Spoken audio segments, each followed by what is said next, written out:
Welcome, Lighthouse Education Consultants. I'm Dr. Bryan. We're going to talk about preschool students with special needs today. When you get a chance, please click on the link below and join our email list. You'll get access to 4 free webinars today, but you'll get a wealth of information throughout the year, from articles we find or videos to free coupons for different stuff.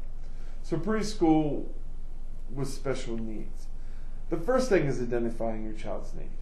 And some identification processes are easier than others. Identifying hearing loss or blindness is easy in comparison to ADD, ADHD, LD, or ED.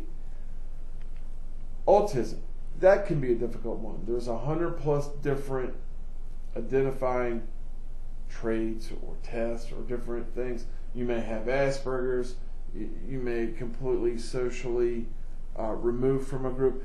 You can be all over the spectrum with autism. There's not just one little test to take. There's not one intervention to look at. There's not just one quick fix solution. There's a lot of different things you have to look at. But with preschool, in the beginning of the school learning age, you need to figure out the issue that your child is having, and then work with the preschool and your local school system. They should have a program in place to help with your child's learning, whatever their academic or social issue may or may not be. I mean, they may have a cognitive functioning loss, where you're giving it, you're teaching it all these wonderful strategies, but inside their brain they cannot connect 1 to 2 to 3. Just their brain doesn't work that way, and they need to, as the professionals, need to find ways to make that connection happen in the head. Most parents don't have the time or the skill to do that yet. It's not that they couldn't learn it, but they probably haven't been trained. Well, the school system has people in place who have been trained. And with IDEA 97, and it's when it's been reauthorized throughout the years, puts in place for school systems to have personnel there to work with your child. But again, you got to identify first, and you got to see what your child is lacking, and then get the skills or the structure or the routine in place to help them out. The school district where I live, let's say you have a child who's LD or ED, they actually have a learning center that starts between 2.5 and 3.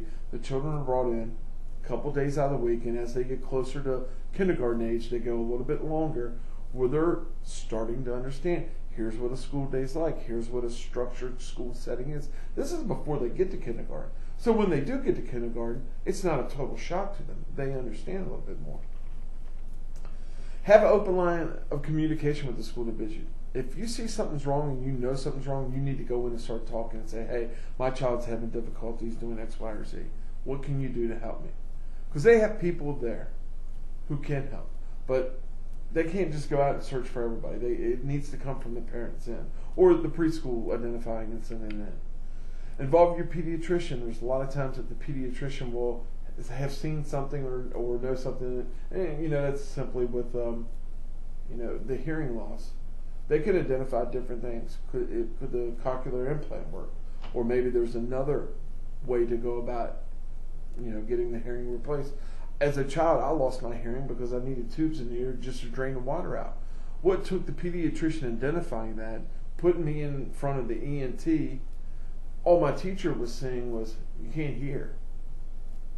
Well, what happened to where I went from being able to hear to not to hear? Well, that took the doctors to get involved. So sometimes you got to involve these pediatricians. But also, you have to develop a plan and stick to it until it's time to change. And what I mean by that, there are a lot of times there will be a plan developed, and everybody signs it, and everybody feels good, and the next day you're not following the plan. But if you never give the plan a chance to work, then it's not going to work. So you need to put it in place, see if it works. Sometimes these plans start off with these big global ideas, and then we have to narrow it down to see what works. But it takes time seeing what doesn't work before you can change it to what does. But again, it goes back to that same thing. If you're not communicating, if you're not talking, nothing's happening. Thanks for coming by. Look for other Lighthouse products. We have a lot of free videos on YouTube that you can look through. Please click on our link below to sign up for our email list. By doing so, you can get access to 4 free webinars. And good luck in reaching all your educational goals.